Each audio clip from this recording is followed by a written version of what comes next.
เอาหลายอยู่มีอยู่ปลามีอยู่พอได้กิน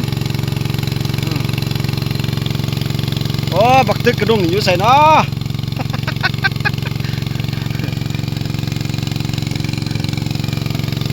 เบิ่งปลานี่แล่นไปแล่นมาอยู่ดูนะมันอยู่นอกอยู่พื้นกระดุงอันนี้นะ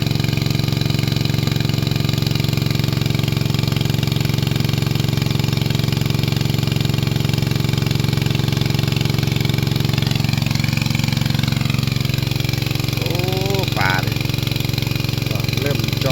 อกันมาตอนนี้เห็ดเสือเจ้าของหนองครับส่วนน้ำปูน้ำปลาเลยนะนี่เห็ดแล้วโอ้เว้นสวายตัวนั้นวะเอ้เห็ดมาแล้วไล่มาเลยโอ้มาคอ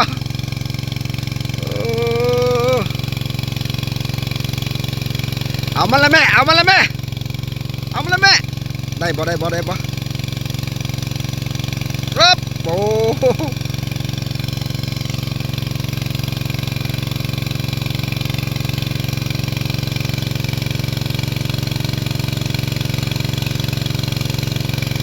ได้บ่เชียว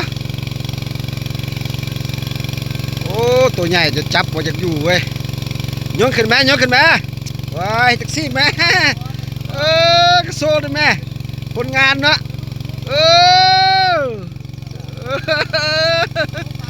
ลบไปสิ้นเลยบ่เรียบร้อยแล้วเชียวสบายตัวนี้นอนเอกแรก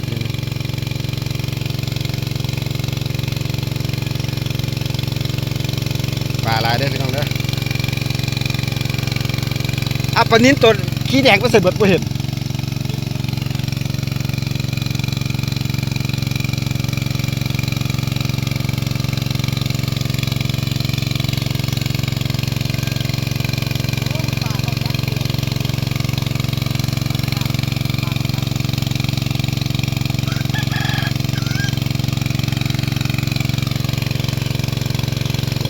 เห็นละโอ้ได้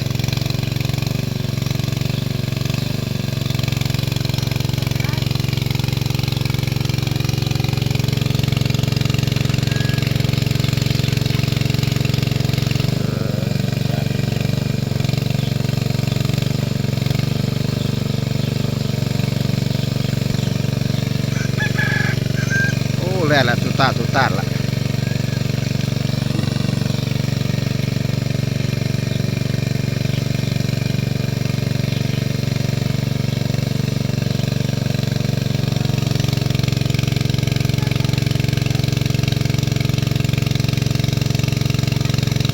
ปลาน้อยผมมีเว้ย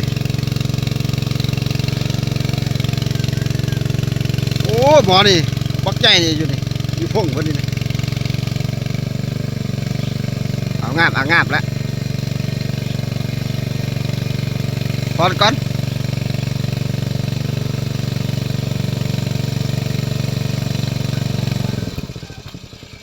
หมดเลยวะมางมพี่น้องกันบัดนี้นะ